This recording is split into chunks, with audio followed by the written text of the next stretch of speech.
Yona alivyokuwa ishara kwa watu wa Ninawi, ndivyo mwana wa Adamu atakavyokuwa ishara kwa kizazi hiki. Malkia wa Kusini atasimama wakati wa hukumu na kuwahukumu watu wa kizazi hiki, kwa kuwa yeye alikuja kutoka miisho ya dunia ili kusikiliza hekima ya Suleimani. Na hapa yupo aliye mkuu kuliko Suleimani. Siku ya hukumu, watu wa Ninawi watasimama pamoja na kizazi hiki na kukihukumu, kwa maana wao walitubu waliposikia mahubiri ya Yona. Na tazama, hapa yupo yeye aliye mkuu kuliko Yona. Jina la Bwana libarikiwe. Amen. Yesu Kristo alipokuwa akihubiri, alikuwa anawaambia watu wa mataifa ya kwamba pepo mbaya akiisha toka ndani ya mwanadamu huwa anazunguka kila mahali pa jangwani akitafuta mahali pa kutulia, na wakati anapokosa mahali pa kutulia huwa anasema ya kwamba nitarejea katika ile nyumba yangu ya mwanzo, nitaangalia kama iko nafasi. Na wakati anaporejea na kupata ya kwamba kuna nafasi, huwa haingii. Yesu akawaambia ya kwamba huwa anarejea, anaenda anatafuta marafiki zake 7, wanarejea katika ile boma, na maisha ya mwanadamu huyu inakuwa ni mbaya kuliko ile ya mwanzo. Na wakati alikuwa anahubiri haya, mwanamke mmoja akatokea katikati ya umati, akamwambia, kubarikiwa ni tumbo lililokuzaa, hata matiti iliyokunyonyesha. Yesu Kristo akamwambia, kubarikiwa zaidi ni wale wanaosikia neno la Bwana na kulitii. Kubarikiwa sio walionyonyeshwa wala sio aliyenyonya, lakini kubarikiwa ni wewe unayesikia neno la Bwana na kulitii. Jina la Bwana libarikiwe. Amen. Neno la Bwana linasema hivi, kitabu cha Marko 16, ya kwamba Yesu Kristo akawaambia, enendeni kote duniani mkalihubiri habari njema. Atakaye sikia na kuokoka atapata uzima wa milele. Amen. Atakaye sikia na kukataa atahukumiwa. Kubarikiwa ni anayesikia na kutii neno la Bwana. Yesu Kristo akawa anasema hivi ya kwamba ukisha sikia neno la Bwana hauwezi ukabaki vile tena. Yeyote ambaye amekuwa akisikia neno la Bwana mahali hapa hatabaki kuwa vile tena. Aidha usikia uheshimu upate uzima, lakini hauwezi baki vile. Usikia ukatae upate hukumu, lakini hauwezi ukabaki vile tena. Basi Yesu Kristo akawa anawaambia ya kwamba kizazi kiovu kinatafuta ishara, miujiza, lakini hamutapata yote. Yesu Kristo akawa anawaambia ya kwamba Ninawi, wakati Yona aliitwa, aliweza kuwahubiria na wakasikia na wakatii. Kubarikiwa ni anayesikia neno la Bwana na kulitii. Jina la Bwana libarikiwe. Amen. Wakati Malkia wa Kusini aliposikia habari za hekima ya Suleimani, alilipa gharama, akatoka kusini akaenda mpaka Yerusalemu, akamkuta Suleimani, akaketi chini yake asikilize hekima ya Suleimani, kwa sababu kubarikiwa ni yule ambaye anasikia na kulitii neno la Bwana. Jina la Bwana libarikiwe. Huyo mwanamke akasimama akamwambia, kubarikiwa ni yule aliyenyonya, ni yule mama ambaye wewe ulinyonya, na kubarikiwa ni yule mama ambaye alikuzaa. Lakini nimetumwa nikuambie ya kwamba kubarikiwa ni huyo anayesikia neno la Bwana na kuliheshimu. Jina la Bwana libarikiwe. Kuheshimiwa sio wenye biashara,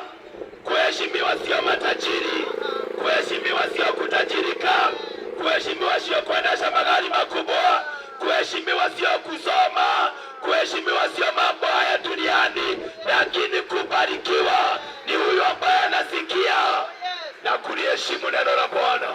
Jina la Bwana libarikiwe. Yesu Kristo wakati alikuwa anahubiri, anawaambia kuhusu pepo mbaya.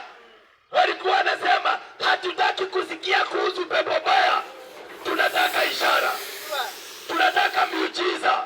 Yesu Kristo akawaambia, kizazi kiovu mwatafuta ishara na hamtapata yeyote. Kubarikiwa ni yule ambaye anasikiliza maneno yangu na kuyaheshimu. Yesu Kristo akawa anawaambia ya kwamba huyu Malkia wa Kusini aliheshimu maneno ya Suleimani, na alikuwa mwanadamu wa kawaida, alikuwa mtu kama mimi na wewe. Watu wa Ninawi waliheshimu maneno ya Yona, na alikuwa mwanadamu mwenye udhaifu kama mimi na wewe. Lakini Yesu akawa anawaambia ya kwamba hapa pamesimama mkuu kuliko Suleimani na pamesimama mkuu kuliko Yona. Lakini nyinyi kizazi kiovu mwatafuta ishara, mwatafuta miujiza. Yesu Kristo akawaambia, siku ya hukumu itakapofika, watu wa Ninawi watasimama na kuhukumu kizazi kile, kwa sababu wale walimsikiza Yona hata katika udhaifu wake. Malkia wa Kusini wakati wa hukumu atasimama mbele ya Bwana na atahukumu kizazi kile, kwa maana katika udhaifu wa Suleimani huyu Malkia aliweza kupokea busara, lakini kizazi hicho kikawa kinamsikiliza Yesu Masihi, kikitafuta ishara, kikitafuta mikate na samaki, kikitafuta kuponywa magonjwa, kikitafuta kutolewa pepo. Yesu akawa anawaambia ya kwamba hayo yote hayasaidii. Kile ambacho kinasaidia ni yale maneno ya uhai ambayo ninayatoa kwa yule anayepokea. Jina la Bwana libarikiwe. Na katika mahali hapa tumekuwa tukihubiriwa maneno ya uhai. Heri yule anayeipokea, heri yule anayesikiliza. Maneno ya mwana wa Mungu sio maneno ya mtu mwingine yeyote tu. Neno la Bwana linasema ya kwamba Yesu Kristo yeye ni njia, yeye ni ukweli na yeye ni uzima.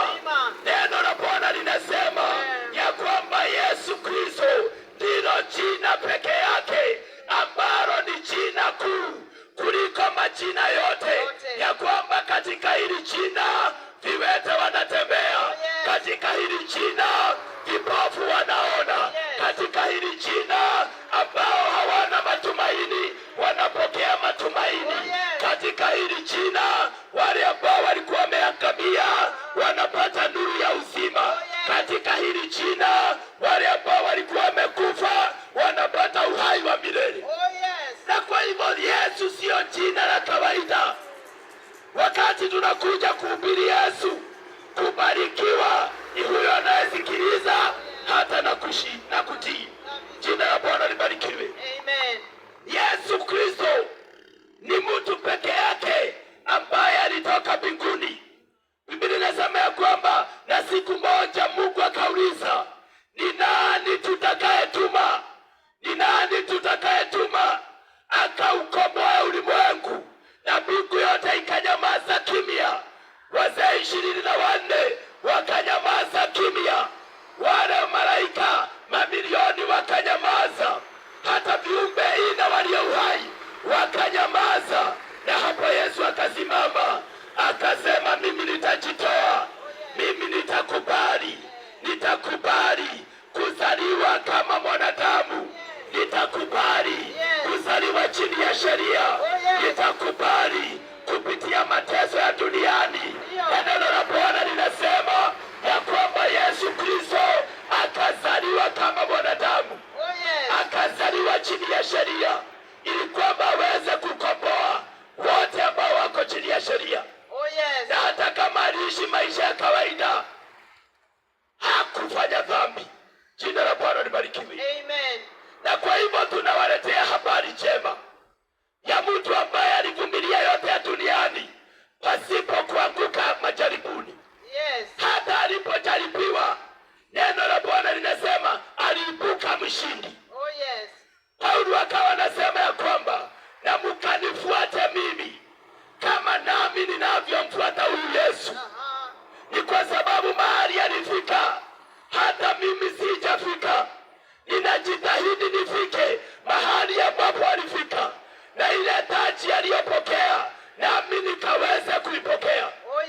Wafilipi 3:10 Paulo akawa anawaambia, jambo moja ambalo ninatamani kujua, natamani kujua Yesu, natamani kumjua Kristo na nguvu zilizomfufua, na nishiriki mateso yake, angani upata uzima wa milele. Huyo ndio Yesu ambaye nimekuletea. Na Yesu Kristo akawaambia, kubarikiwa ni wewe unayesikia, lakini kubarikiwa zaidi ni wewe unayeheshimu neno la Bwana, wewe ambaye unalitii neno la Bwana, wewe ambaye unalifuata neno la Bwana. Yakobo akawa anasema ya kwamba imani pasipo matendo imekufa. Imani pasipo matendo imekufa. Kwa hivyo kubarikiwa sio tu kusikia, lakini ni kusikia na kulitii neno lake Bwana. Jina la Bwana libarikiwe. Amen. Na ninaomba ya kwamba mchana wa leo akapatikana mtu mmoja ambaye atasema, siku ya leo nimelisikia neno la Bwana, nimelisikia siku nyingi, lakini siku ya leo nimeamua kulitii.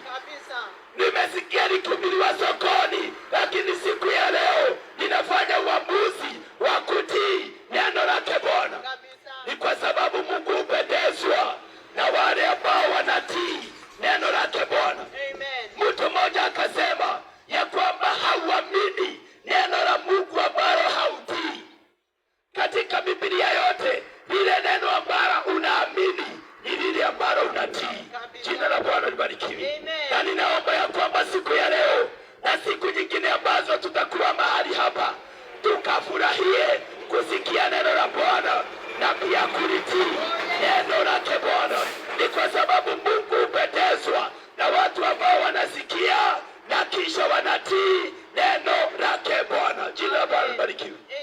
Na uko mahali hapo na unasema ya kwamba nimesikia neno la Bwana na nimesikia ya kwamba Yesu ana nguvu za kuokoa, Yesu ana nguvu za kubadilisha, napenda nikaombe na maisha yako. Ninaamini ya kwamba hayatabaki kuwa vile tena. Kuna wewe ambao unasema ningependa kumpokea huyu Yesu, hiyo nafasi ii wazi, mlango umefunguliwa wazi na kila mtu anaweza akaingia, lakini ni vyema pia kujua ya kwamba hautakuwa wazi milele. Siku ya leo kuna nafasi, kesho huenda haitakuwa, wakati mwingine huenda haitakuwa, na Mungu ametupea nafasi ya kufanya ushirika na yeye. Naomba nikaombe na maisha yako, na ninaamini ya kwamba hayatabaki kuwa vile tena. Sema, Bwana Yesu, Bwana Yesu, ninakupokea leo. Ninakubali mimi ni mwenye dhambi. Niokoe siku ya leo. Nidumishe katika wokovu. Kuanzia siku ya leo. Ninamkataa shetani. Ninamkataa shetani. Ninamkataa shetani. Na kazi zake zote. Na kuanzia siku ya leo. Nimekupokea. Nimeamini. Na nimeokoka. Kama umeomba hilo ombi pamoja na mtumishi wa Bwana, ninataka uamini katika maisha yako ya kwamba wewe ni kiumbe kipya. Wewe sio wa kuhukumiwa tena. Wewe umeondolewa hukumu na umekwisha anza kuingia katika uzima wa Bwana. Naomba nikaombe na maisha yako, hata na familia yako, hata na biashara yako, na Mungu wetu akapata kukubariki. Baba na Mungu wetu, katika jina la Yesu, naliheshimisha jina lako mchana wa leo. Umesema ya kwamba utakapoinuliwa utaweza kuwavuta wengi kuja kwako, na mahali hapa Bwana tumekuja ili kukuinua. Tusije tukaonekana, lakini wewe uonekane. Tukapungue Bwana, wewe ukaongezeke. Ni asante ni kwa sababu ya wote ambao wanaisikiza sauti hii. Ninaomba ya kwamba baraka zako na neema yako ikapata kuwafikia katika jina la Yesu Kristo. Twazikabidhi familia zao mikononi mwako, hata na biashara zao, hata na ndoa zao, hata na maisha yao. Twawakabidhi wote mikononi mwako. Tunaomba ya kwamba katika kulisikia neno lako wakapate kubarikiwa katika jina la Yesu Kristo. Ni asante Roho Mtakatifu wa Bwana, ni kwa sababu unanena na maisha ya watu wengi, unawavuta wengi kuja kwako, unaleta tumaini jipya katika maisha ya wateule hawa. Tunawaombea ya kwamba baraka na neema zako zikadumu zaidi na zaidi katika jina la Yesu. Ukapate kuwafungua macho, ukapate kuwafungua mawazo, wakazidi kukujua hata na kukufahamu, hata na kukuishia katika jina la Yesu Kristo.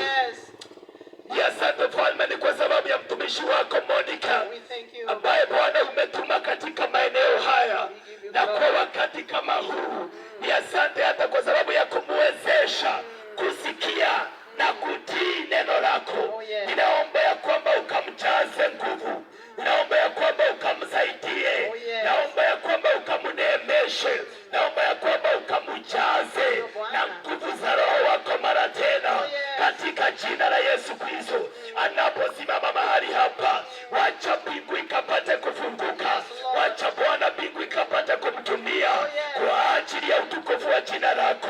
Ni asante kwa ajili ya wateule wote ambao wanashikamana pamoja na yeye katika kulisikia neno lako, hata kuliheshimu siku ya leo. Naomba ya kwamba ukawakuta at the point of their need, na Jehova Mungu wa mbinguni ukakutane na mahitaji yao. Wale ambao wana madhabahu tofauti tofauti, ukawainulie viwango, ukatembee pamoja na wao, ukazidi Jehova kuwaneemesha hata na kuwajaza. Mji huu wa Teachers Mfalme, ninauinua mikononi mwako. Tunatangaza jina lako, jina ambalo lina nguvu kuliko majina yote, jina ambalo tukiliitia wagonjwa wanapona, mambo yanabadilika, kunapata nuru ya uhai. Yehova, siku ya leo tunatangaza ya kwamba wateule wako ni zaidi ya washindi. Neno lako linasema ya kwamba hakuna yule ambaye huwa anawasha taa na kisha anaifunikia, lakini mtu yeyote akiisha washa taa anaiweka juu ya na inaweza kuwaka kwa watu na hata kwa umati mkubwa. Mji huu wa Teachers, tunainua taa ya neno lako, tunainua taa ya neno lako, tunainua taa ya huruma zako, tunainua taa ya wokovu wako, tunainua taa ya jina lako, tunainua taa ya Roho Mtakatifu akapate kutawala, akapate kutawala kuanzia sasa na kuendelea katika jina la Yesu. Asante kwa sababu ya hawa ambao wamekuwa wagonjwa. Neno lako linasema kitabu cha Isaiah chapter number 53 ya kwamba kwa mapigo yako wameweza kupokea uponyaji. Kama mtumishi wako ninatangaza uponyaji kwa wote ambao ni wagonjwa, ninatangaza uponyaji kwa wote ambao wamelemewa, ninatangaza uponyaji kwa wote ambao wana wazazi, kwa wote ambao wana marafiki ambao wamelazwa mahospitalini. Tunatangaza uponyaji. Mji huu Jehova ukapate kuponywa katika jina la Yesu Kristo. Biashara za watu wako zikapokea uponyaji katika jina la Yesu Kristo. Wengi Bwana wanasumbuliwa na mawazo, wengine wako na stress na depression. Tunatangaza uponyaji katika maisha yao katika jina la Yesu Kristo. Ukawajaze na tumaini jipya, ukawasaidia kukuangazia wewe ambaye ni mwanzilishi wa imani yetu na utakaye kuja kuikamilisha. In the name of the Father, the Son and the Holy Spirit, and everybody say amen. Amen. Amen. Amen. Thank you very much, Pastor.